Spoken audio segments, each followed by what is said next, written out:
I discovered my sister's fiancé had been cheating for months. I waited until the wedding to reveal it. She bolted in tears, and I felt absolutely no regret. What if the perfect moment for revenge was your own sister's wedding? I found out her fiancé was a serial cheater, and I waited. I waited until her wedding day to unleash the truth, thinking it would be sweet justice. But sometimes, revenge doesn't just bite back. It devours you whole. Lily and I, we were never best friends, you know? She was 4 years older, and from the moment we were little, she always had to be first. First to drive, first to graduate, first to land a job. It was like a race I didn't even know I was running. I just did my own thing, went to community college, worked at a vet clinic, saved every penny. Eventually, I got an accounting degree. Lily, though? She waltzed straight into university on our parents' dime, got a marketing degree she never even used. But things really changed when I started dating Ethan. Suddenly, Lily became this expert on everything. Ethan was too short, his job with the fire department wasn't prominent enough, his car was old. Meanwhile, she couldn't keep a boyfriend for more than 3 weeks before they ghosted her. After 3 years, Ethan and I moved in together. Lily, of course, showed up uninvited to inspect the place. The neighborhood was dangerous, the kitchen outdated, even though we lived in a perfectly pleasant area and had just remodeled the kitchen ourselves. She just couldn't stand seeing me happy. Then came our 4th anniversary. Ethan proposed on the beach where we first met, and I was just ecstatic. The first person I called was Lily. I was practically bouncing. She congratulated me, then immediately asked if I was pregnant. When I said no, she actually gasped and said she was amazed Ethan would commit without a reason. I should have known right then that she'd try something. We planned a small engagement dinner at my favorite Italian place, just family and close friends, about 25 people. Toasts are usually for weddings, right? But Lily insisted on giving one. My mom thought it was sweet. I just had this knot in my stomach. Halfway through dinner, Lily stood up, glass in hand, and started this speech about how marriage is about trust and honesty. And then she dropped it. She said she didn't feel right celebrating after seeing Ethan at a pub last month with a blonde who looked extremely intimate. The entire table went silent. You could hear a pin drop. Ethan's mom actually dropped her fork. My dad's face went crimson. Ethan looked completely bewildered, said he hadn't been to a bar in months. Lily just doubled down, said she had pictures. When people demanded to see them, she said she'd deleted them to protect me. That's when my cousin Sophia, bless her, burst out laughing and said Lily was full of it. Lily started sobbing, claiming she was just looking out for me and no one believed her. Ethan, calm as could be, pulled out his phone and showed everyone his location history. He'd been at work or home every single night that month. Lily whispered something about maybe getting the dates wrong. The rest of the dinner was just awkward. Everyone was uncomfortable, and it ended early. In the parking lot, the bomb really dropped. Lily admitted she made it all up. Why? Because she had a feeling Ethan was hiding something. No evidence, just vibes. My mom demanded she apologize, but Lily just waved it off, said I was exaggerating, and she was just doing her sisterly duties. That was it. I was done. Finished. I stopped talking to her entirely. 5 months later, Lily called me, sobbing. She'd quit her mall job because she kept taking long breaks to flirt with a guy at the phone repair kiosk, and now she couldn't make rent. She wanted to crash with us for a few weeks. A part of me, the old me, wanted to say yes, but the hurt part, the furious part, screamed no. I told her no. She yelled that I was ruining our relationship for nothing. I just hung up. My parents tried to pressure me to forgive her, but I wouldn't budge. Then something interesting happened. Lily started dating a new guy, Jason, and he actually stuck around. Within 9 months, they were engaged. Oh, she made a huge deal about it. Her ideal relationship, her soulmate. She planned this massive wedding she couldn't possibly afford. Our parents gave her $12,000. Our grandparents chipped in another $7,000. It still wasn't enough for her dream venue. That's when something inside me just snapped. I decided to get petty. See, Jason's ex-girlfriend, Megan, worked at my vet clinic. We'd never really talked about him before, but one lunch, she mentioned Lily was marrying her ex. I casually asked how it ended. And that's when Megan dropped a bombshell. Jason had cheated on her with 3 different women over 2 years, and she had receipts. Real, undeniable proof. Texts, pictures, even security camera footage from his apartment building. And he was still talking to one of them. I didn't act immediately, but I did take Megan out for drinks with my cousin Sophia, the same Sophia who'd laughed at Lily during my engagement dinner. Sophia, bless her loud mouth, loved drama. Within a week, our entire extended family knew about Jason's past. Nobody confronted Lily directly, but people started declining the wedding invitations. Her maid of honor suddenly had a business trip. Her college friends had prior obligations. Even our grandparents suddenly had travel plans. Lily panicked. With her first choice gone, she asked me to be her maid of honor. I smiled. A sweet, innocent smile. And I graciously accepted. For the next 2 months, I played the role of the perfect sister. I helped with decorations, went to dress fittings, organized a fantastic bachelorette party. Jason's history? Never once mentioned. The wedding day arrived. I stood at the altar, clutching Lily's bouquet, watching her and Jason exchange vows. My heart hammered a frantic rhythm against my ribs, a drumbeat of anticipation. The officiant went through all the traditional words about love and commitment. When he got to the part about objections, I stood perfectly still. Some people in the crowd turned to stare at me, probably remembering my engagement dinner fiasco. I just smiled and looked down at the flowers. Oh no, this wasn't going to be some cheesy Hollywood moment where I stood up and caused a scene. I had something so much better planned. The ceremony continued, and I performed my part beautifully. I handed Lily her bouquet at the right time, fixed her train, smiled for all the photos. Nobody could have predicted what was coming. The cocktail hour began, and guests started moving to the reception room while the wedding party took pictures. I excused myself and found the wedding organizer behind the bar. She was checking something on her clipboard. I approached her with my sweetest smile and explained that Lily had a special request she'd forgotten to share. The organizer looked confused. Brides rarely forget things on their wedding day. I said Lily wanted a surprise presentation during the reception, something romantic for Jason. The organizer asked why Lily hadn't told her directly. I said Lily was worried she'd get too emotional and ruin the surprise. The coordinator still looked dubious, so I pulled out the USB drive I'd prepared. I told her everything was ready to go, just needed to be loaded before the first dance. She took it, said she'd check with the AV guy. I thanked her and hurried away before she could ask any more questions. Next, I found the photographer. He was reviewing photos by the entryway. I told him the same story about Lily's surprise slideshow. He seemed less concerned than the coordinator. Photographers aren't usually involved in the reception's technical aspects, but I wanted to make sure he was aware. I told him Lily would be so touched, and we'd want pictures of her reaction. He nodded, said he'd position himself at the head table. Perfect. Lily had spent 4 months decorating the reception hall, and it looked fantastic. Round tables with white tablecloths, gold centerpieces, string lights hanging from the ceiling, and a gigantic cake in the corner that probably cost more than my monthly rent. Everyone found their seats, and dinner began. I sat at the head table between Ethan and one of Lily's bridesmaids. Ethan gripped my hand under the table, asking if I was okay. I told him I was. He looked relieved. He probably expected me to be miserable after everything. If only he knew. Dinner proceeded pleasantly, with everyone eating and conversing. Then came the toasts. Jason's best man spoke first, telling a funny college anecdote. Then it was my turn. I stood up, holding my champagne glass, and looked at Lily. She smiled at me through tears, as if she was just overjoyed I was there to support her. I began talking about sisterhood, about how we'd gone through everything together growing up. I said, sisters know each other better than anybody else. We can see each other's genuine selves, even when we try to conceal them. Lily nodded, dabbing her eyes with a napkin.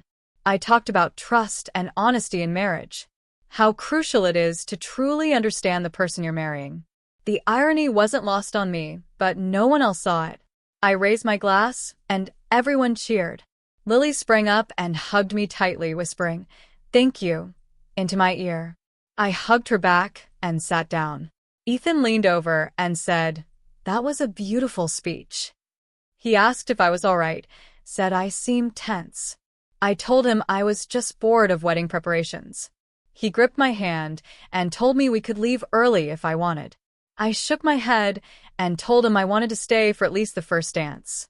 He grinned and kissed my cheek. He had no idea. Before the first dance, the DJ announced a special presentation. The lights faded, and people fell silent. My pulse raced, but I kept my face neutral. The screen at the front of the room sprang to life. For a moment, there was only the blue loading screen. Then the first screenshot emerged. It was Jason, exchanging text messages with someone named Ashley. The communications were from 3 months ago. Very straightforward. Very explicit. Ashley asked when he could come over. Jason said he'd come up with a reason to leave work early. More texts about meeting at her place. Then Ashley emailed him a snapshot of them together. The room became utterly still. Someone let out a small, choked gasp. Additional screenshots flashed on the screen. Messages exchanged with one woman after another. 3 separate women, all within the last 7 months. Some of the communications were sent only last week. One featured Jason discussing how he had to attend a wedding with his fiancé, but would text her later. The timestamps confirmed everything. This wasn't old history. He was constantly cheating while engaged to Lily. Lily's cry broke through the quiet. She sprang up so quickly her chair tumbled backward. Jason lunged toward the AV equipment table, but the slideshow kept playing, relentless. His parents started shouting at him from their table.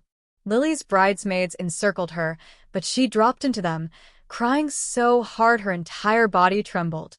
The guests sat immobile, staring at the screen, at each other, or at Jason.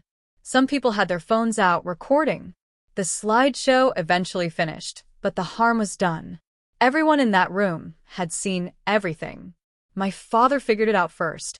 He grabbed my arm, hard enough to bruise, and dragged me away from the head table into the corridor outside the reception area. His face was flushed, and he was breathing heavily. He demanded, "What the heck did you do?" I calmly told him I had just made sure Lily understood who she was marrying. That unlike her falsehoods about Ethan, this was true. He said I went too far, that this was harsh and wicked in ways that went beyond anything Lily did at our engagement dinner. I tried to explain that Lily was about to marry a cheater, and I was protecting her. He stated I could have informed her privately, given her the proof before the wedding. Instead, I chose to embarrass her in front of everyone she knew on what was meant to be her best day ever. Ethan found us in the hall. He took me outside to the parking lot. His hands were trembling, and his voice was filled with a wrath I had never heard before. He asked what the heck I was thinking. I told him about Megan, about the proof, about Jason's history of cheating. I said I was protecting Lily in some way. Ethan looked at me, as if he didn't even recognize me. He said protecting her would have entailed notifying her quietly, not embarrassing her in front of 100 people, not ruining her wedding day, and not using her misery as retaliation for something she committed months ago. I tried to protest, but he just shook his head. He said he needed a minute and walked away. Everything in the reception hall had fallen apart. Guests were departing in small groups, conversing quietly. Some people cried. Jason was surrounded by his groomsmen at the bar. I could hear him defending himself, saying the communications were outdated or out of context. Nobody was buying it. Lily had locked herself in the bridal suite and refused to come out. Her bridesmaids took turns banging on the door. The wedding organizer appeared confused, unsure what to do with the remainder of the planned celebration. The cake remained untouched. The DJ had packed his equipment. My mother found me in the parking lot. She walked up to me and smacked me across the face hard. I had never seen her hit anyone in my life. She called me harsh and ruthless, said what I did was terrible. I tried to explain Jason's adultery, but she insisted it didn't matter. She said that even if everything in the slideshow was factual, the way I handled it was incorrect. That I ruined my sister's wedding out of spite. That I was vengeful and cruel, and that she was embarrassed of me. Ethan returned and said we were going. We got into his pickup and drove home in total silence. He wouldn't look at me. His jaw was tight the entire journey. When we arrived home, he headed directly to the guest bedroom. Didn't say goodnight. Didn't say anything. Just closed the door. I sat alone in the kitchen with the lights turned off. My phone started vibrating, buzzing with messages, texts from family members accusing me of being sick and terrible, claiming I wrecked Lily's life out of spite. That what I did was worse than anything Lily ever did to me. I flipped my phone face down, but I could still hear it humming. I expected to feel good about what I had accomplished. I expected to feel like I had even the score. Instead, I felt empty and profoundly, terrifyingly unstable. Ethan emerged from the guest bedroom at roughly 8 a.m. I hadn't slept at all. He prepared coffee and sat across from me at the kitchen table. He said he had been thinking about what I did all night and that it revealed something about my personality that deeply worried him. He wasn't sure he wanted to marry a woman capable of planning such public humiliation. I attempted to argue that Lily deserved it for what she did at our engagement dinner. Ethan remarked that two wrongs do not make a right, that what Lily did was awful, but what I did was far worse. She told one lie at a dinner. I ruined her wedding in front of everyone she knew. He stated he needed distance to reflect about our relationship and if he could trust someone capable of such vengeance. 4 days passed with Ethan sleeping in the guest bedroom and me going through the motions at work like a robot. My phone remained face down on my desk because every time it buzzed, I knew it was another family member reminding me how bad I was. Then Sophia called during my lunch break. I almost didn't answer. Her voice came out weak and moist from sobbing. She told me Megan was a wreck, calling Sophia every night, saying she felt awful about what happened. Megan had assumed I'd use the knowledge to warn Lily quietly, perhaps pulling her aside before the wedding and showing her the facts so she could make her own decision. Instead, I'd made it into a big spectacle, destroying Lily in front of everyone. Sophia claimed Megan repeatedly stated that she never intended for things to turn out that way and that all she wanted was for Lily to know the truth about Jason. Sophia then burst into tears and admitted that she too felt horrible. She said she knew she had a loud mouth and liked drama, but she had no idea spreading rumors about Jason would lead to what I did. Family members were now blaming her for everything, claiming she helped me spoil Lily's wedding. I tried to reassure Sophia that it wasn't her fault, that I made my own decisions, but she just continued weeping and said she had to leave. My mother called that evening while I was staring at leftover Chinese food I couldn't eat. Her voice sounded frigid and flat, not like her usual kind tone. She informed me that Lily hadn't left her apartment since the wedding day. She just stayed inside with the curtains closed, not taking calls or texts from anyone but my mother. Jason had left the same night, grabbing his belongings while Lily was locked in the bathroom and leaving his key on the counter. They lost all of their honeymoon deposits to Hawaii. They lost the deposit and first month's rent for the new apartment they were meant to move into together. Mom stated that the landlord refused to return any of it despite what had occurred. Lily was distraught by Jason's adultery, but she was much more devastated by my humiliation of her and by her own sister doing so in front of everyone she knew. Mom's voice trembled as she said that numerous family members had stopped communicating to her and her father entirely as a result of what I had done. My aunt and uncle weren't responding to her calls. My grandparents explained they wanted distance since their daughter was nasty enough to ruin her sister's wedding in the worst way.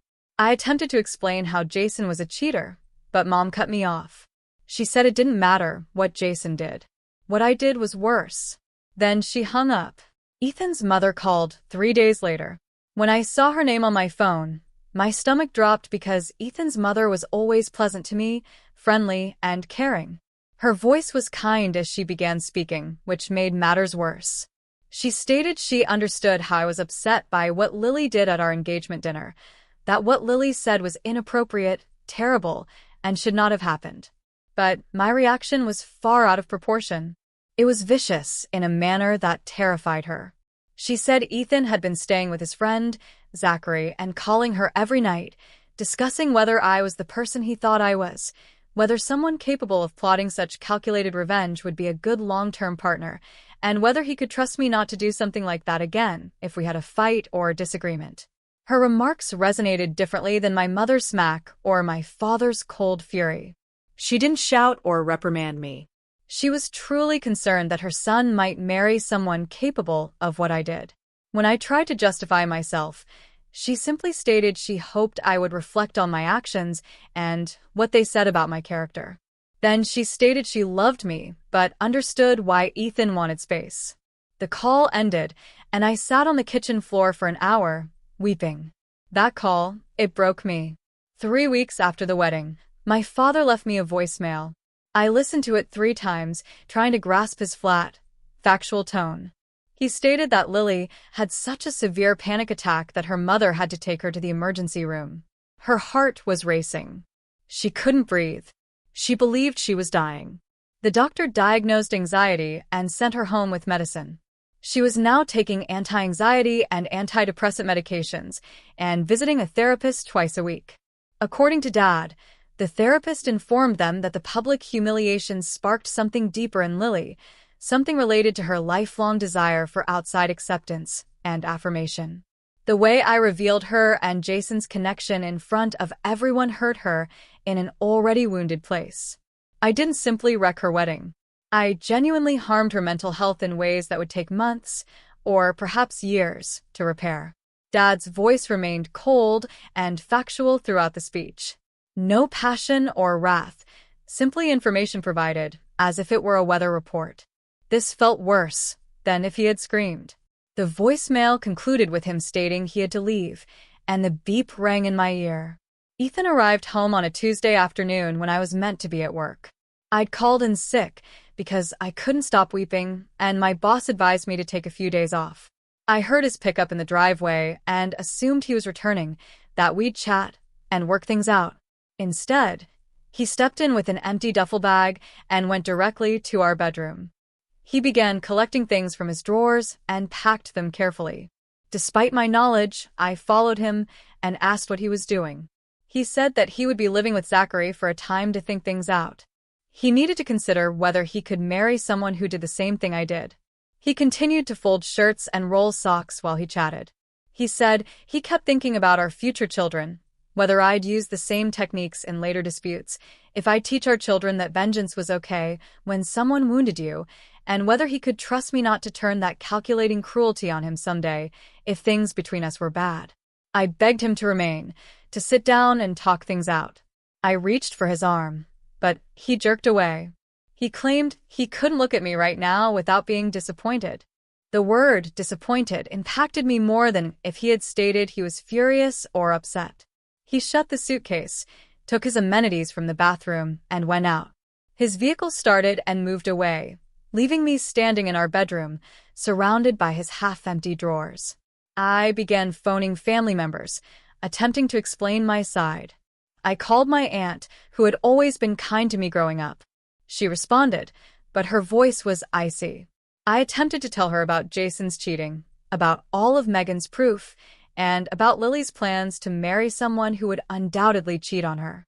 My aunt interrupted me and remarked that even if everything about Jason was true, there were 100 other ways to deal with it. I could have informed Lily quietly, could have presented her the proof prior to the wedding. Instead of trashing her in front of everyone, I might have spoken to her as a sister. Then she told me that until I made a genuine apology to Lily, I was no longer welcome at Thanksgiving or Christmas. Not a phony apology, but a sincere one in which I accepted responsibility for what I did. I claimed Lily never sincerely apologized for the engagement dinner. She just said something in the parking lot after being pressured by her mother. My aunt's voice became harsher. Lily's actions were described as an example of poor judgment, perhaps jealousy, maybe stupidity. Over the course of several months, I plotted psychological warfare.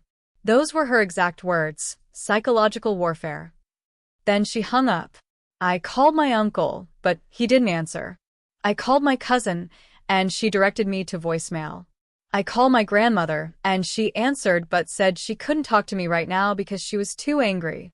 Everyone rejected me until I gave up trying. Megan texted me and asked to meet for coffee. I almost said no since I didn't want anybody else to tell me how bad I was, but I went anyway and met her near the clinic on Saturday morning. She appeared exhausted, as if she hadn't slept properly. She ordered a coffee and sat across from me in the corner booth. She began talking about how she had been thinking a lot about why she told me the information about Jason. She admitted she was still angry about how he treated her, how he cheated and lied and made her feel insane for suspecting him. She wanted him to face the consequences. She wanted someone to hold him accountable for being a serial cheater, but she never expected me to utilize it in the way I did. She never imagined I'd use it as a weapon to destroy Lily at her own wedding. Megan stated that she had been in therapy for a year, dealing with Jason's trust difficulties. Her therapist also helped her recognize something. Using someone else's suffering for retribution does not cure anything. It only causes additional sorrow and transforms you into someone you don't recognize. She stared at me when she said that last bit. Not nasty or condemning, simply sad. She said she felt guilty for handing me the ammo, despite the fact that she did not pull the trigger.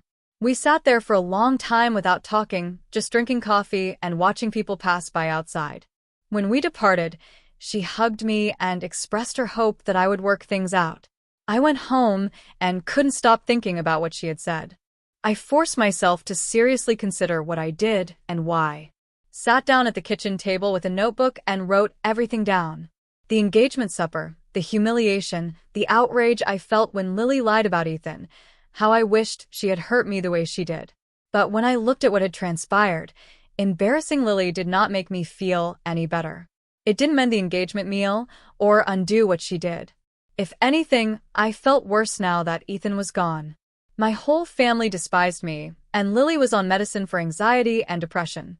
I had harmed her more than she did me. The engagement dinner was one night of agony and awkwardness that we eventually recovered from. What I did would haunt Lily for years, maybe forever.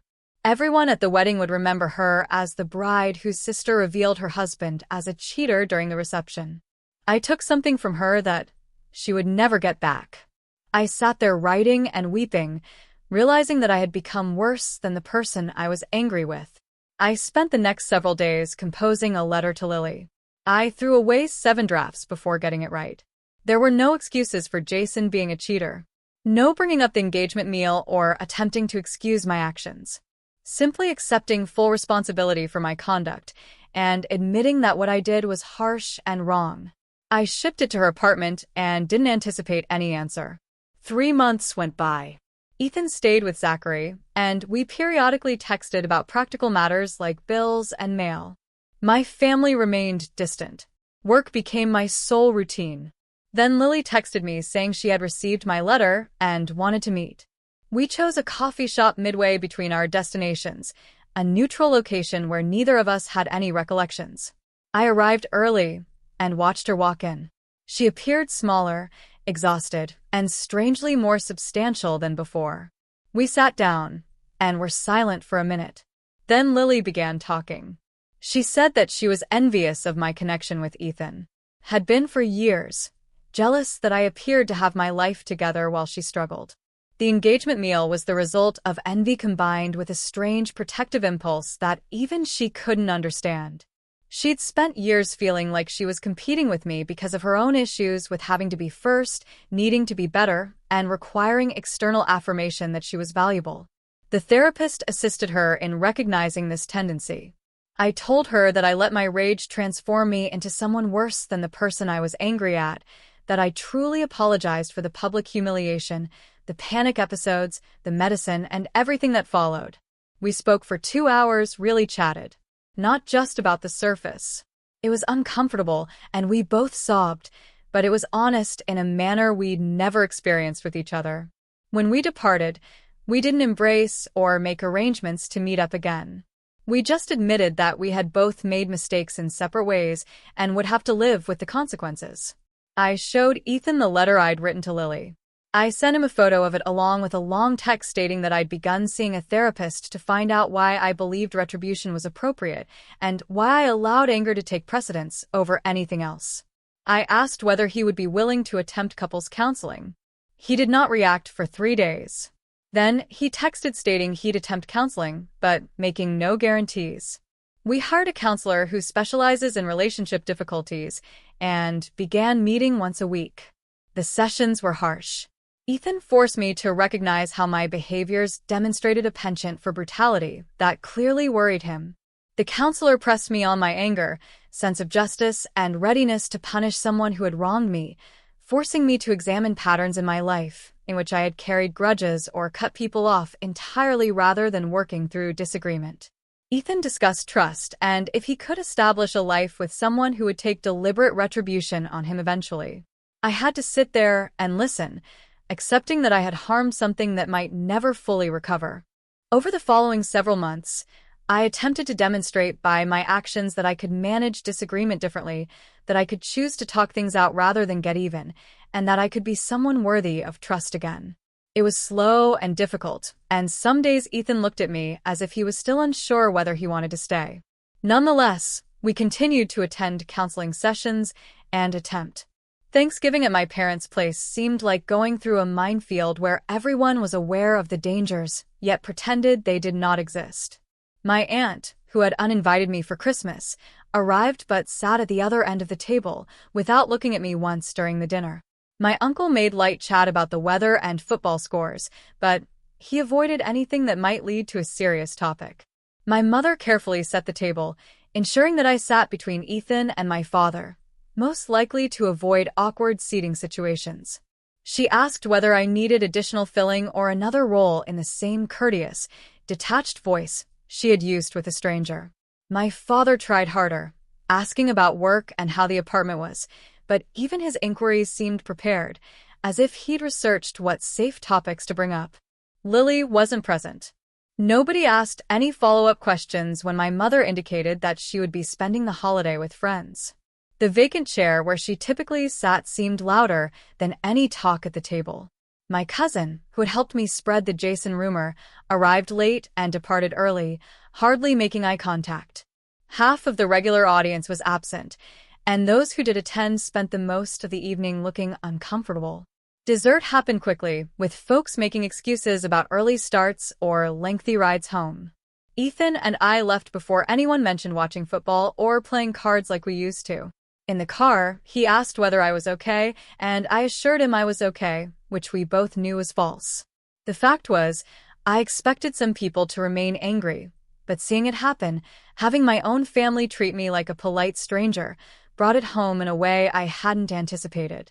Christmas was made worse by my mother calling 3 weeks in advance and politely suggesting that Ethan and I come by on Christmas Eve rather than Christmas Day, because Lily would be present on the actual holiday.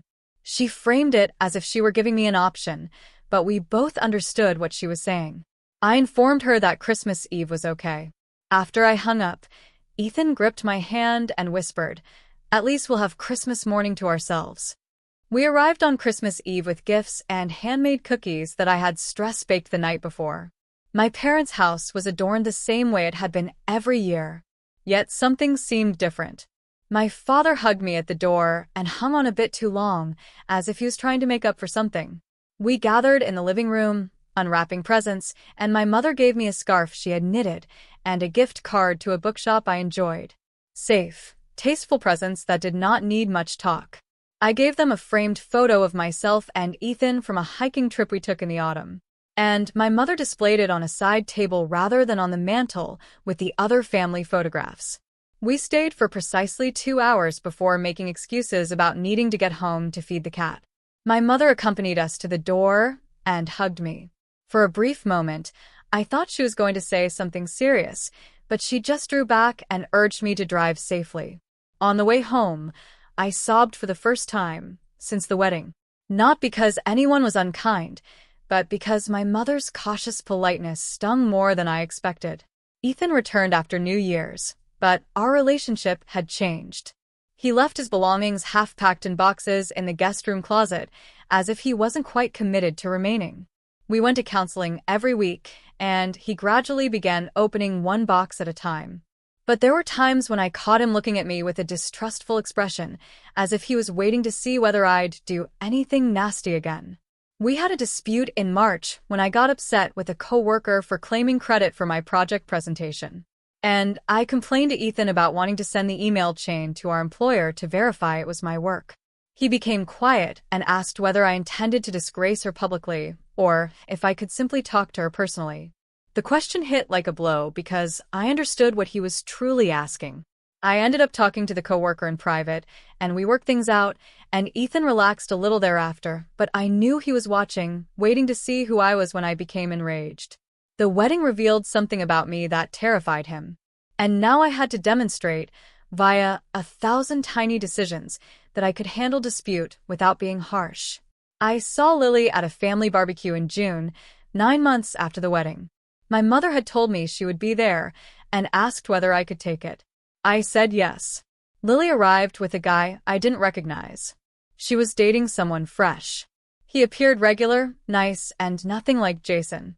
She noticed me across the yard, and we both paused for a second.